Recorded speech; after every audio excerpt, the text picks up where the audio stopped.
सभी मूल निवासी बहुजन समाज के लोगों को आज 1 जनवरी भीमा कोरेगांव शौर्य दिवस की ढेर सारी मंगल कामनाएं एवं बधाई। साथियों, आज मूल निवासी बहुजन समाज के लोगों का शौर्य दिवस है। बहुत सारे लोग इसको नए साल के रूप में मना रहे हैं, लेकिन वास्तव में ये नया साल नहीं है, बल्कि ये बहुजन समाज के लोगों के लिए शौर्य दिवस है। साथियों, आज शौर्य दिवस के अवसर पर मैं कुछ खास मुद्दे को लेकर के आप सभी लोगों के बीच में लाइव आया हूँ। साथियों, आप लोग देख रहे होंगे कि हर वर्ष पिछले कई सालों से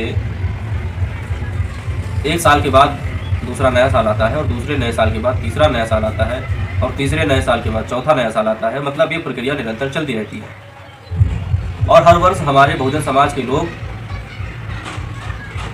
एक दूसरे को बधाई देते हैं और हर वर्ष बधाई में जरूर कहते हैं कि आने वाला साल खुशियों से भरा हो, इसमें आप निरंतर आगे बढ़ें, तरक्की करें।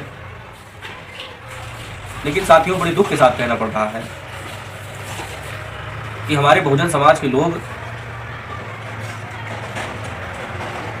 केवल खुशियां आने की बधाई देते हैं, तरक्की करने की बधाई देते हैं,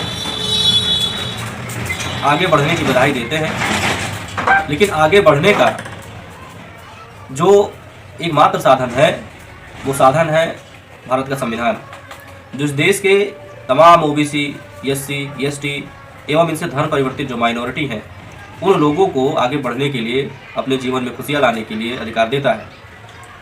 लेकिन प्रत्येक वर्ष हम लोग नया साल भी मनाते हैं, बधाई भी देते हैं, खुशियां आने की कामना भी करते हैं, लेकिन प्रत्येक वर्ष आप देख रहे होंगे कि भारत के संविधान में शेड्यूल कास्ट और ओबीसी और एसटी के जो मूल अधिकार हैं उन मूल अधिकारों को वर्तमान सरकार के द्वारा लगातार खत्म किया जा रहा है, जिसका एक ताज़ा उदाहरण आप लोगों ने देखा होगा। नगर निकाय चुनाव में ओबीसी का आरक्षण समाप्त कर दिया गया। साथियों, दुख तो इस बात का है कि अभी हाल ही में ओबीसी का आरक्षण नगर निकाय चुनाव में समाप्त किया गया और वही तमाम ओबीसी और एससी के लोग आज बधाई मना रहे हैं, खुशियां मना रहे हैं, डीजे लगा रहे हैं। ये अफसोस वाली बात है। जब तक हम अपने अधिकारों के प्रति जागरूक नहीं होंगे, चैतन्य नहीं होंगे, तो केवल बधाई देने से खुशियां आने वाली नहीं है।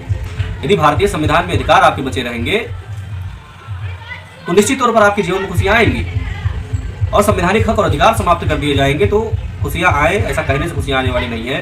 ठीक उसी प्रकार से जैसे गुड़ गुड़ कहने से आप दिन भर गुड़ गुड़ कहते रहिए, गुड़ गुड़ कहने से मुंह मीठा होने वाला नहीं है। यदि वास्तव में गुड़ रहेगा, गुड़ खाया जाएगा, तभी मुंह मीठा होगा। गुड़ गुड़ कहने से मुंह मीठा होने वाला नहीं है। ठीक उसी प्रकार से हर वर्ष केवल बधाई देने से आपके जीवन में खुशियां आए, ऐसा कहने से खुशियां आने वाली नहीं है, बल्कि भारत के संविधान में जो अधिकार है उसको हमें बचाना होगा, उसको सुरक्षित रखना होगा। उसके लिए हमें संघर्ष करना होगा, सड़कों पर उतरना होगा। जो तानाशाह सरकार चल रही है, सरकार के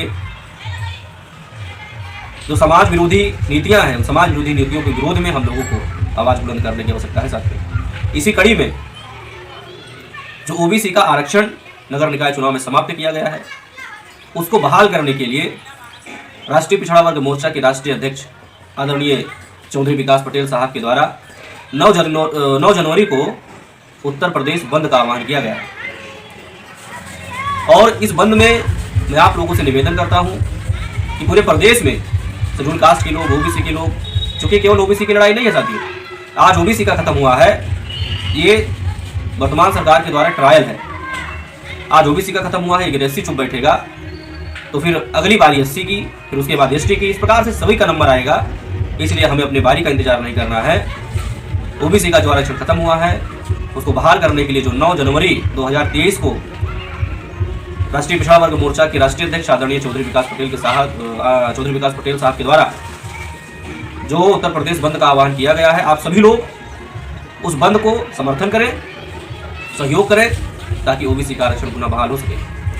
मैं एडवोकेट सुभाष नागवंशी, प्रदेश अध्यक्ष भारतीय युवा मोर्चा उत्तर प्रदेश, ओबीसी के आरक्षण को बहाल किए जाने के लिए जो उत्तर प्रदेश बंद है उसका तन मन धन के साथ समर्थन करता हूं और आप सभी लोगों से उम्मीद करता हूं कि आप सभी लोग केवल जश्न मनाने के बजाय अपने अधिकारों के लिए संघर्ष करेंगे और इस आंदोलन में तन मन धन के साथ सहयोग करेंगे। साथियों, इसी बात पर एक कविता याद आ गई है। नया साल बदलता है लेकिन इस कविता के माध्यम से कुछ सवाल भी हैं। वो कविता आप लोग सुनिएगा। सुन रहा हूं कि यह साल बदलेगा, मगर क्या ये सूरत हाल बदलेगा? क्या महफूज रहेंगी बेटियां बाहर? क्या भेड़िया अपनी चाल बदलेगा? क्या खरे उतरेंगे नेता अपने वादों पे? लोकतंत्र के लिए भी क्या ये काल बदलेगा? मसले, फैसले, जुमले सब सही होंगे? क्या बेरोजगारों के लिए सवाल बदलेगा? कृषकों और श्रमिकों को क्या मिलेगा न्याय? क्या जनता के लिए चुनावी जाल बदलेगा? जातीय फूट, मजहबी लूट, नेताओं की झूठ और हड़ताल के नाम पर क्या ये बवाल बदलेगा? जय भीम, नमो बुद्धाय।